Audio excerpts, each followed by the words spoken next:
something mysterious and new Minecraft lore plus much more. Hello there, Ray here, and Mojang just announced that this is going to be the last big change coming with this fall drop. So with this new snapshot today being 25W33A, will eventually turn into the 1.21.9 update, and from now on they're going to be working on the next big update, which is probably going to be 1.22, which is going to come out for the winter time. And they act like this is going to be a big one with some really cool surprises, so I'm definitely looking forward to it. But let's not get ahead of ourselves. Let's take a look at everything that came out today, and don't forget to leave a like on the video.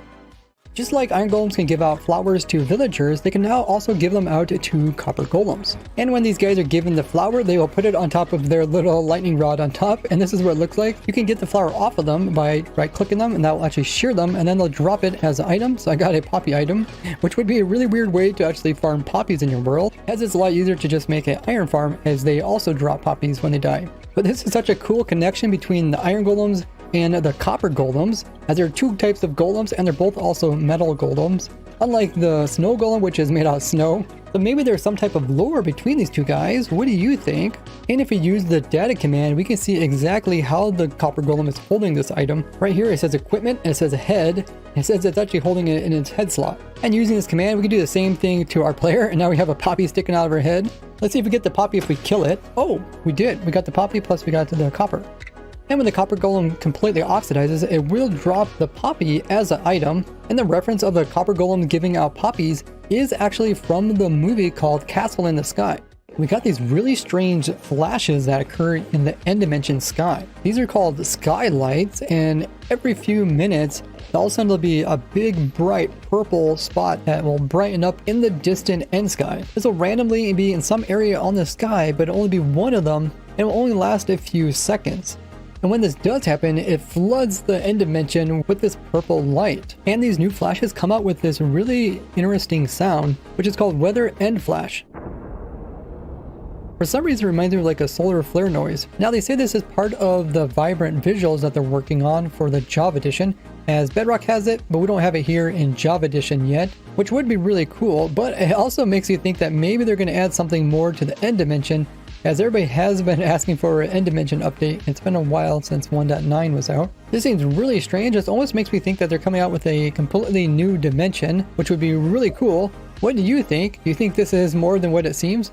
Were you ever typing in your chat and then all of a sudden you died? Then everything you typed just vanished? Well, they added in a new feature today, and that is chat drafts. So if you open up your chat, you'll see now there's like kind of like this italics grayed out text that you were typing. And this is actually a draft of your message that never got officially published. So it just kept it there in the chat. Now you can finish typing and you can hit enter and it will show up for everybody. Now this will only happen if your chat dialog was closed without you doing it yourself, like if you die, as well as any other way your chat could close. But if you just escape out of the chat, it's not going to save it.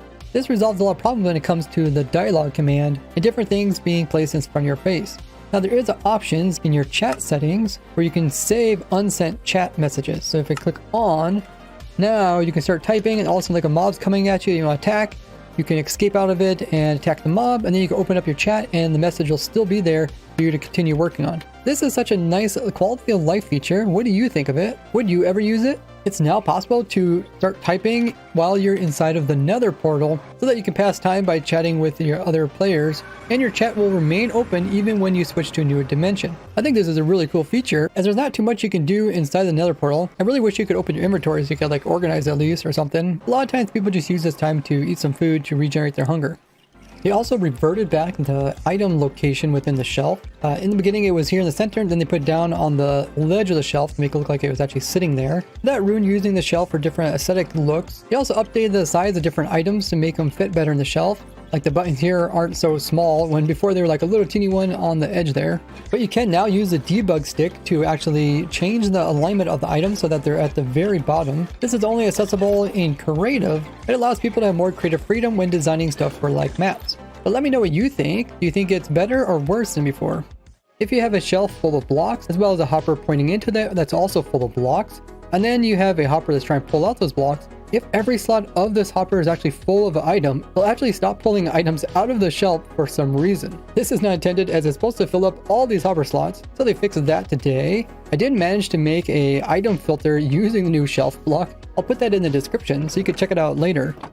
When TNT is exploding, it will now once again show the little black smoke particles coming off of it, which hasn't been in the game since 1.14. Now normally you can't pick up any type of water creature with your boat, which includes like fish and squids and also include dolphins, but they accidentally made it in 1.21.8 that dolphins could get picked up by boats. This is not good because if you leave your boat out, dolphins can get stuck in them, and since they're out of the water, they'll actually eventually die. So they reverted it back so they won't go inside anymore.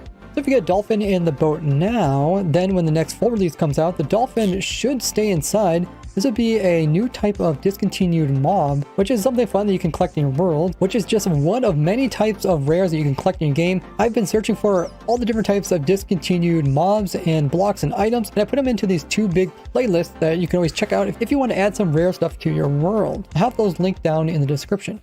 When breaking amethyst clusters with a pick, you'll get way more than if you would break them down with a different tool. But this special ability with the pickaxe was not applied to the copper pickaxe, so you only get a few. So they fixed this so the copper pickaxe will also give you a bunch. They fixed several bugs related to players switching into spectator mode and back out of it, including this long time bug where you could throw a fishing rod onto another player and go into spectator mode, and you can see that the fishing line is still hooked onto the player. But from my alt's perspective, you can see they don't actually see the fishing line, and even when I come back to creative, they still don't see it. But if I do the opposite, if I put a fishing line on my alt, and if my alt goes into spectator, it looks like the bobber goes right on through to the ground, but it's still actually attached to the player. You can see when I walk around, you can actually see where the spectator player is at based off of it.